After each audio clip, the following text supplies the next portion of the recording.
What? You guys again? I'm just kidding. It's so good to see you. We are so glad that you're tuning into this special Students Everywhere. And I have someone very special for you to meet. This is my lovely mother, Tracy. Hey, welcome. Thanks for having me here tonight, guys. I appreciate it. I'm so happy to be here with you. Hey, and I want to give a quick shout out to all the parents and family members who are joining us maybe for the first time tonight. Put something in the chat. Let us know you're here. Give us a shout out there. Yeah, we are in week 2 of our series, See No Evil, where we're trying to see not the injustices in the world, but also see the injustices happening around us in our worlds, in our neighborhoods, in our communities, in our schools, and maybe even in our families. Yeah, we think this message is so important that we wanted parents here too. Hey, wait a minute.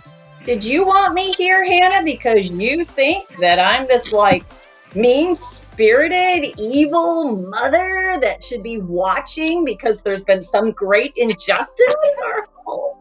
No. Wow, that escalated quickly. I'm sorry. I just, the thought of injustice, it just gets me riled up. I don't like it. Yeah, that's okay, Mom. It happens to all of us. In fact, I think that's a pretty good reaction to injustice. But before we get to our message tonight, we've asked some of the families here to play a game with us this week, and here's what happened. Check it out. Hey, what's up, Mountain students? This is Chase. This is Garrett. I'm the Abington intern with students. I am with Jen and Owen. These guys are great. They have the best last name because it's Smith, just like mine. I'm here with the Ernest family. This is Micah, Caden, and Frank. I'm hanging out with the Dunn family. Go ahead and introduce yourselves. We'll start here. Who are you, older guy? What's your name? I am Mike Dunn. And who are these people that are with us today? I'm Jeremiah. I'm a senior from the Edgewood campus. I'm Jonathan. All right, we're going to play a game. It's called Generation Battles. You take turns asking the other generation questions. The group with the most correct answers at the end of the game wins. You guys ready to get in this game? Yeah. Alright, first round. Teens ask adults. What game system is this? Nintendo Switch. I think it's a PS3. A PS3. You know, that's not a bad guess. That's not a bad guess. Owen, can you tell me what game system this is? Mom, that is a Nintendo Switch. That is a Nintendo Switch. Mike, this is for you. Ready? Who is this celebrity? Oh boy. I don't know who that is. Who is it? Is it Nicki Minaj? I don't know who that is. Is it a Kardashian? Cardi B. Oh, he's with it. Okay, here's the next one. Are you ready, Mike? Oh boy. Yeah, Right. no more celebrities. What show is this actress from? Oh, Stranger Things. Oh, Stranger Things. Oh. He watched that before I did. Okay. Jeremiah, John, are you ready for your questions? Yeah. You guys are screwed, man. I'm just saying. There's no way. There's no way you're getting this. All right. Who is this celebrity? Come on, guys. Everyone knows that. Mike, do you know who it is? Wait. That becomes her. Yeah, I know who that is. Ariana Grande. What? Frank, do you know who it is? Goldie Hawn. Goldie Hawn. I still don't know who it Yes. is. Next question, gentlemen. What TV show is this? Boy, I don't know what that is. What's it called? That show on Netflix. Tiger Kings. Oh, wait, I know that face. Is that the dude from Friends? Magnum P.I. Who's that actor, Mike? Tom Selleck.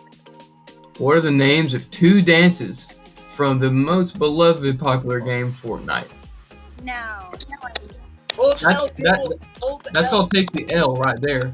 One is the floss, and the other is there's another one. The Floss, Orange Justice, Electro Shuffle. Best mates, the Llama Bell. Oh man, do I get like partial credit No. for that or? No. 0.5 points for the adult team.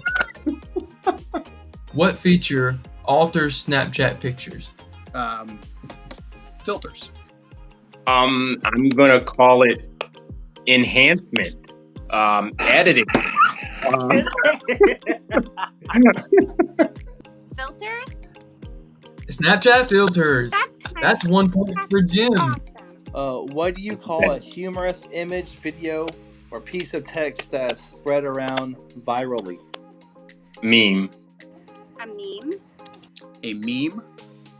Man, memes. That's it. What fast food company ran the commercial with the old lady yelling, "Where's the beef?" Ooh, could it? Say it. Wendy's? Yeah, let's go. Yeah. Alright. According to the song by Tommy Two Tone in 1982, what is Jenny's phone number? What is 877 Jenny's cash phone number? now. Boom. 77 cash. 8675309. What's the answer, Jen? 75309. Professor Marianne and Ginger could all be found on what TV show? It's so easy. This one's easy. No, he's not. The Flintstones. Oh. Is it Gilligan's Island? Boom. Gilligan's Island. What hairstyle is business in the front and party in the back? What is it? Mullet. Yeah. What hairstyle is business in the front, party Mullet. in the back? Mullet. Yes. sir. Dude, Jeremiah, do you want that? That's a great haircut. Dude, why? It's No, coming I'd back, rather man. get a perm than ever have a mullet. It's You know coming who back. has one? The Tiger King has a mullet. All right. So you guys ready for the final tally? The last question is, who is the winner? The winner has 2 points, and it is Jen Smith. Very good, Jen. Nice job. Mike, congratulations. You get to hoard this victory over your kids' heads for 5 minutes. Because after that, they're really not going to care. Frank, you are the winner. You had 5 points total in the generation battles. Thank you guys so much for playing along. That was fun. I had fun. I hope you guys had a good time too. Yeah. Yeah, well, I think it's pretty clear that parents won that time around. Parents rule, students drool. All right, parents, way to go. Great fun. Well, we're going to move on now to a game that we can all play together. And it's called a distantly zoomed out game. Clever title. So Hannah and I have some random objects in our homes, and we are going to place them one at a time very closely in front of our cameras, kind of like this, right? And that's going to be super zoomed in, but after a few seconds, we're going to pull it back a little bit and then a little bit further. So your job is to guess the item that we are holding. So drop your guesses in the chat, and our chat moderators are going to choose the first person who guesses the item correctly, and that person will win the round. All right, you ready? Mom, do you want to go first? Okay, sure. Okay, let's try this one. Okay. Here we go, coming in close. What is it? Turtle, the sea, water.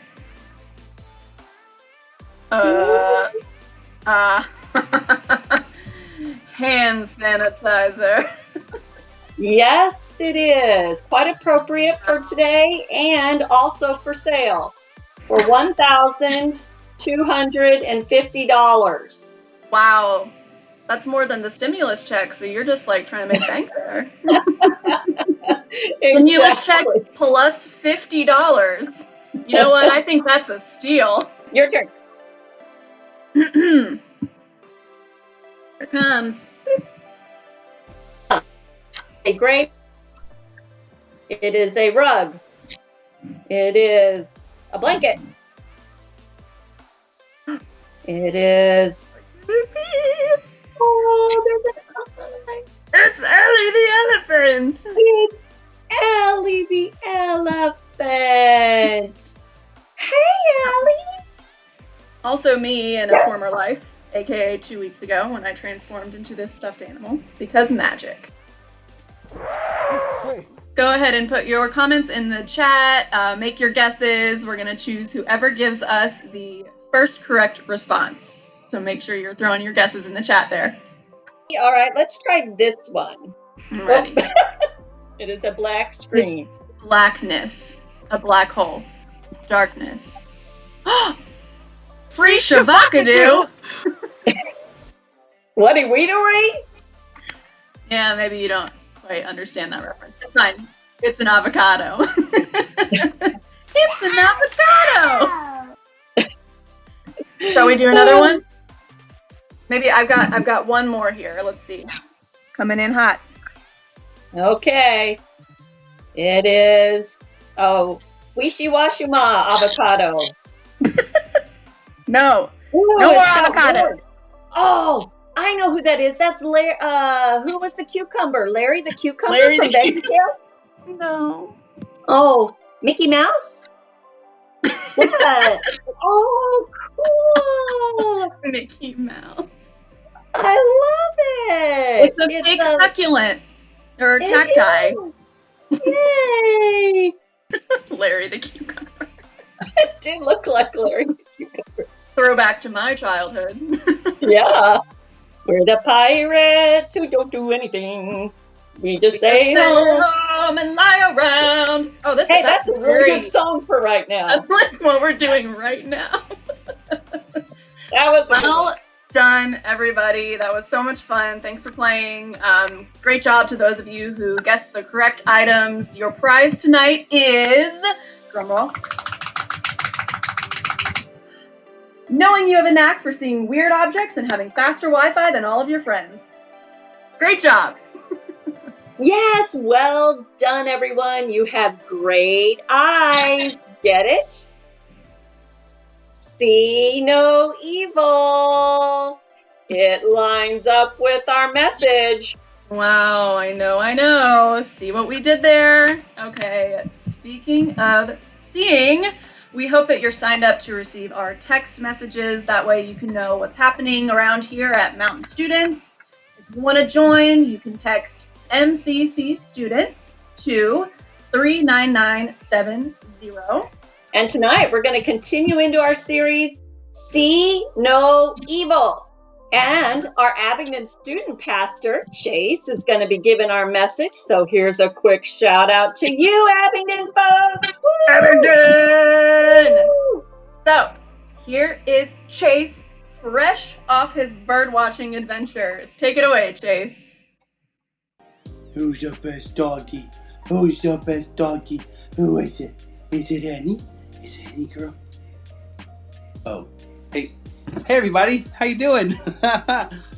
Hey, good evening everyone. We are so excited to have you joining us in the video. Shout out to all you parents who are watching this with us right now. Listen, drop a comment over in the chat. Let us know that you're here. Dominate the chat, parents. Go ahead and do that right now. Say hey to everybody. Okay, students and parents, let's begin like this. Think about this question. Do you ever get annoyed with all the rules that you have to follow? Students, you might be thinking about some of the rules around your devices, your technology, right? Some of you have limits to what you can download, how long you can be on your phone, where you can keep your phone in your house. Others of you, you may not have a smartphone. You have a not smartphone, like I did when I was growing up. Talk, text, snake, that's it. You know, that's your rule. You can't have a smartphone. Or maybe some of you, you may not even have a phone. And to you, I say, good for you. You're doing it. You don't need that phone. You don't need those distractions. You don't need those phones that show you stupid memes like this. Or like this. Or like this. Or like this. And I'd say, that's great parenting. Way to go, parents. Speaking of parents, think about the rules that you have to abide by, right? Obeying speed limits, paying your taxes, not killing your kids, Those are some hard rules to live by, right? I think most of us can agree on this fact. When it comes to rules, we just don't like being told what to do all the time. But you know what's worse than being told what to do? Being told what to do when the person telling you what to do doesn't do the thing that they're telling you to. There's got to be a better way to say that.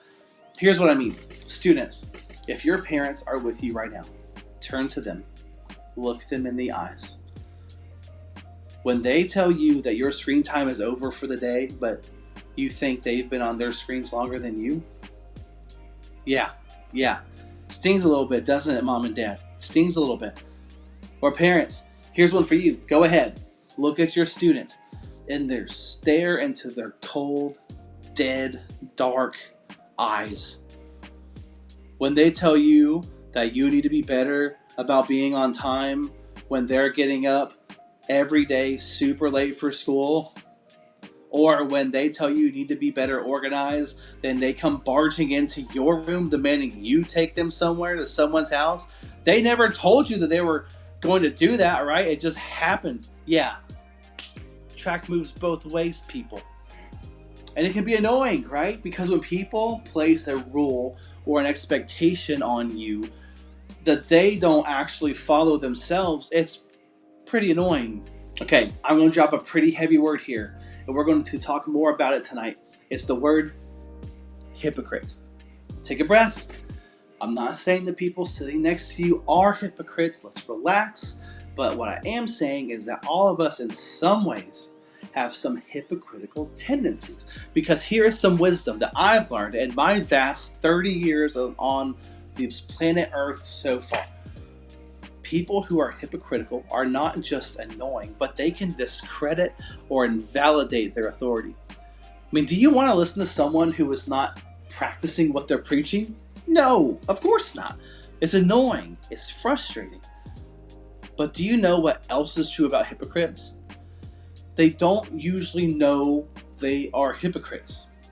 Isn't that wild? So most of the people who treat other people this way don't see that they're actually doing it. And so what does this all have to do with injustice? Well, last week, Greg said one of the ways that we can start responding to the injustices around us is by praying the simple prayer, God, open my eyes. And hopefully you did just that. And maybe for the first time, you started looking out for the injustice around you, and that's great. But as your eyes open, chances are you probably started seeing and thinking about the people who actually are causing injustice and the evil we see, like corrupt leaders in countries that oppress their people, or evil people who operate sex trafficking industries, unethical managers who use children as laborers, people who are racist, people who injure or hurt those who do not look like them, or even the bullies at our schools who do mean things to us. When you open your eyes to evil and injustice around you, you also see the people behind the injustice.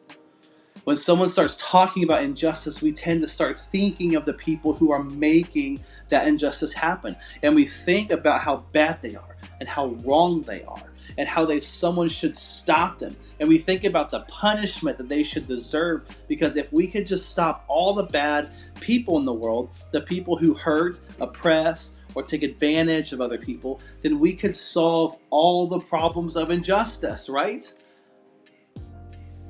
And this is where the hypocrites come in, because I've got some bad news for us. This is where I think we've become hypocrites. I think that when it comes to injustice, we're all a little bit hypocritical, and we don't even know it. Now, hold on. Time out.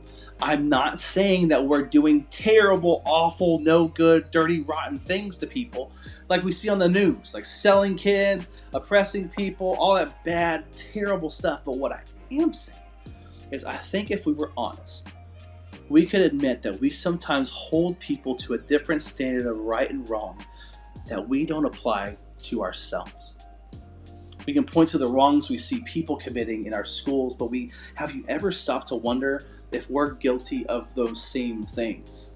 Think about it. I mean, you know the guy who's just destroying other guys in the locker room, making fun of them for what they're doing wrong. You're quick to tell everyone around you, right, that guy's a huge jerk. But then you get home and you're making fun of your siblings and your step-parents and all that kind of stuff too. Or maybe you're repeating a rumor about what that girl said at that party. And you're thinking, I can't believe she'd say that. But if you check your DMs, you might find those same comments that you're saying to your friends behind other people's backs too. You know, maybe you see that guy who comes to group every week and think, gosh, this guy doesn't belong here. I see what he does. I see how he lives his life. It's no good. It's not what Jesus says for us to do. But do you ever stop and think about the ways your words and actions and choices are falling short in those same ways? So let's just call these attitudes and behaviors what they are. Hypocritical. And look, we're all guilty of it. We all are guilty of looking at and pointing out injustice in other people. And remember what we said about that. Those people are not fun to be around. They invalidate their authority. They're hard to trust, which means we are not fun to be around. We are losing our influence and we are being seen as foolish. Because of that, we are probably not representing the church the way we should. We're not representing our lives the way Jesus says we should. So, that's the bad news. But here's the good news. I think that there's a solution. Jesus gave us a solution to this very issue. And I think that the solution not only helps us respond better to the injustices around us, but I also think that it helps us respond to the injustices in us. So this passage that we're going to read today comes from a snippet of a portion of the book of Matthew called the Sermon on the Mount. The Sermon on the Mount is one of the most crucial pieces to Jesus' ministry because in these 3 chapters, Matthew 5, 6, and 7, honestly, if you just wanted to read that this week, you would learn so much about how our lives should be lived. But he addresses injustice. He addresses some of these injustices that may be within us. Here's what Jesus says in Matthew chapter 5, starting in verse 21. You have heard that it was said to the people long ago, you shall not murder. Anyone who murders will be subject to judgment. That seems pretty standard stuff, right? I don't think anyone in this entire audience, whether you're live or whether you're 2 years from now, would think murder's a good thing. No, it's a terrible thing. We all agree. But he continues. He says, but I tell you that anyone who is angry with a brother or sister will be subject to judgment. What? Well, that's a little hard to believe. And Jesus is equating anger with murder. I don't know about you, but I've been angry today, like probably 20 minutes ago, at this stupid camera for not working. I mean, we're angry all the time. I mean, we're thinking, I'm angry at my dog for barking when I'm trying to do something. Like, I'm angry at my kid for smacking me in the face when I'm trying to wake up in the morning. Like, I get angry sometimes. So you're saying that that's equated with murder? Like, hang on a second. Time out. Jesus keeps going. He says this in verse 27. You've heard it said that you shall not commit adultery. But I tell you that anyone who looks at a woman lustfully has already committed adultery in his heart. What? So now Jesus is saying that thinking sexual thoughts about someone is just as bad as adultery, which is cheating on your husband and your wife. Like, what? Just what is Jesus doing here? I mean, when we first hear half of these statements where Jesus condemns murder and adultery, like, we're nodding along. Yeah, of course. We're on board. We are confident that those are the wrong things to do. So it's easy for us to see the injustice, right? But the second half of those statements, the ones we actually do all the time, it's hard for us to see the injustice. And that's what makes us hypocrites. We're so quick to judge someone for causing pain to someone else, but we tend to gloss over our own words, choices, even our thoughts that also may cause pain. You know, you might be thinking, like, my thoughts. No one hears my thoughts or sees my thoughts or knows about my thoughts. Yeah, you're right. but our thoughts eventually affect our behavior. And our behavior affects how we think about others. And then we eventually believe that about people. See, what Jesus is saying is that God isn't just considering our negative actions. He sees the intent behind our actions. This means that even if we don't actually do or say something negative to someone, we still might have a heart with those bad thoughts and feelings in it. The injustice is still there. Even though it wasn't expressed, we still have that judgment in us. And if we want to be a generation that sees no evil, tolerates no evil, stands up to injustice, then we can't just acknowledge it in other people. We have to acknowledge it in ourselves first. We can't solve the problems of injustice or evil if we're harboring evil thoughts in our hearts. In other words, we can't solve a problem we're contributing to. So where do we start? Well, Jesus has some thoughts on that. Thank goodness. I mean, how can you think of saying to your friend, let me help you get rid of that speck in your eye when you can't see past the log in your own eye? Hypocrite! First get rid of the log in your own eye. Then you will see well enough to deal with the speck in your friend's eye. So what does this mean? Jesus is saying before we can tell someone else what they're doing wrong, we need to first look at ourselves. We can't see a problem in someone else's life and feel the freedom to point it out if we're walking around with a giant plank sticking out of our own. If we want to be a generation that takes the speck of injustice out of the world, out of each other's eyes, we first must address the planks in our own. We can't see how to fix issues around us if we're not willing to first fix ourselves.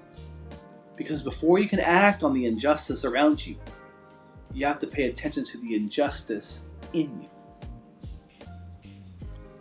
So when I think about the injustices inside of me, I immediately want to figure out what they are, right? So like for instance, I know that I'm a Houston Texans fan, and I know that I'm doing my emotional health a massive injustice because my football team just had the worst offseason in the history of football. It was awful. I hated it. It was stupid.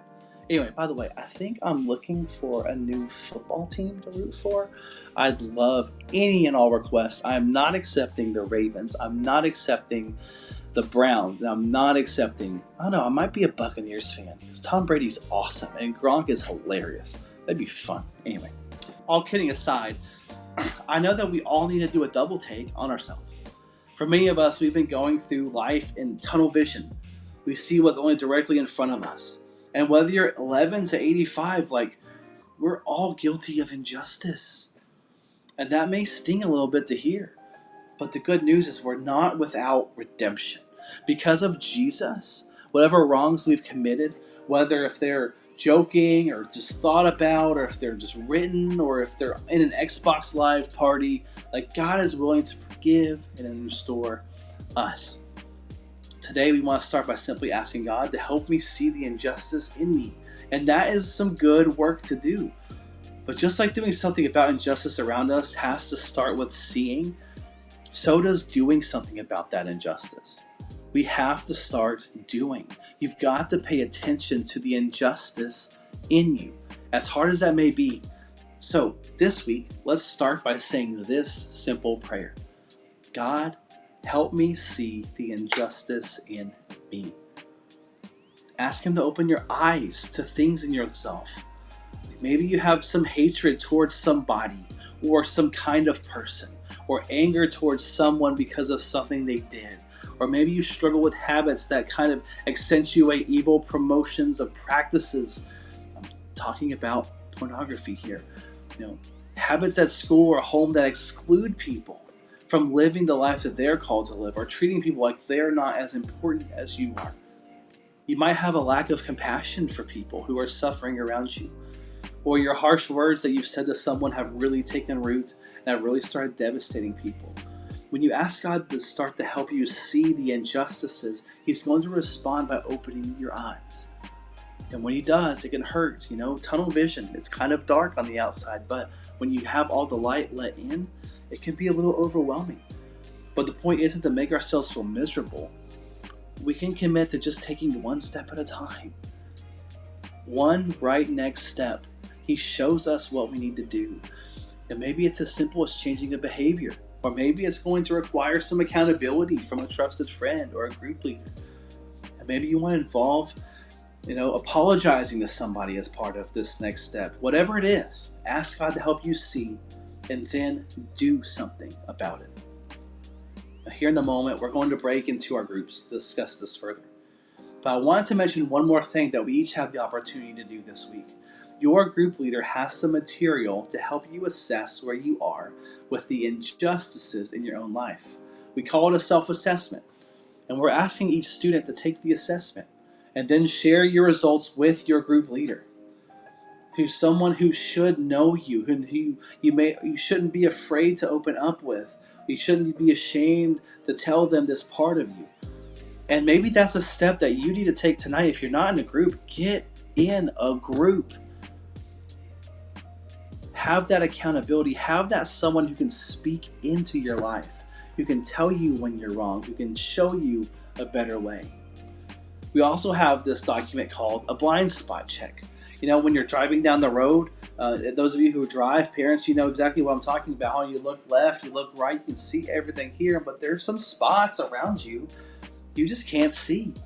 You need someone to help you see them. It's called your blind spot. Simply put, we need others to help us see our blind spots. So take that document. If you want a next challenge, if you want to really do this thing, take the blind spot assessment and give it to somebody. Give it to your group leader, give it to your parents, give it to your mama, give it to your opa, give it to your dog. Don't give it to your dog. That's not going to work. They're just going to eat it. It's not going to make any sense to them. Don't put peanut butter on it. That's weird because they're going to eat it faster. Give it to someone who you can trust to speak into your life in a vulnerable way, who will tell you the truth, who will love you through your fixing of yourself. Remember, you've got to pay attention to the injustice in you, because too much is at stake for us to keep living as if we're never wrong. God is calling us to be a generation that does something about injustice in His name, and that includes the injustice in us. It's always easier to notice it in someone else.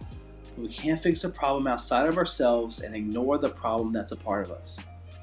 Because once we get the planks out of our own eyes, we're better equipped and we're ready to start taking the specks of injustice out of the world around us.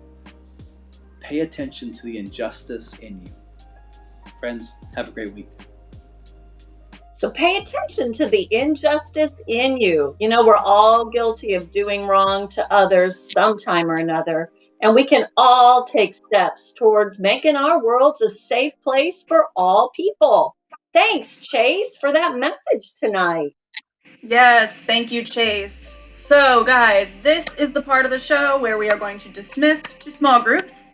And when you go, make sure you change your Zoom name to your actual first name and your actual last name plus your grade. This really helps us and helps you get into your group much more quickly. If you don't know which campus group you're going to be attending, if you came with someone tonight, go with them to their campus, or you can go to the campus group that is closest to where you live. Hop on in there now. We're ready to receive you and to get you connected in community. Students and parents, if you aren't following Mountain Students on social, give them a follow, because they're putting out some great content for y'all to connect better with this community. Also, it would really help out if you would hit that like button on this video and subscribe to this channel. Like and subscribe. Thanks, Mom. And one more thing before you go, we will not be back next week because it is Mother's Day. Happy Mother's Day, Mom. Aw, thanks, Hannah. You have 7 shopping days left, only you can't shop, but you could order online. That's what. Create something from scratch. I don't know. That would Send be you nice a heartfelt message. Please, some kind of heartfelt message of how you love your mama, the one who gave you life, the one who brought you in this world. Pretty important. Good heart. Thanks, Hannah. And happy Mother's Day to all you moms out there, because it's like the most wonderful day of the year. So enjoy. Yeah. All right, students, your Zoom link should be in the chat. So go to your groups, parents and families. Thank you so much for joining with us tonight. We'll see you in 2 weeks when we start our new series called Games. Bye, everyone. Bye.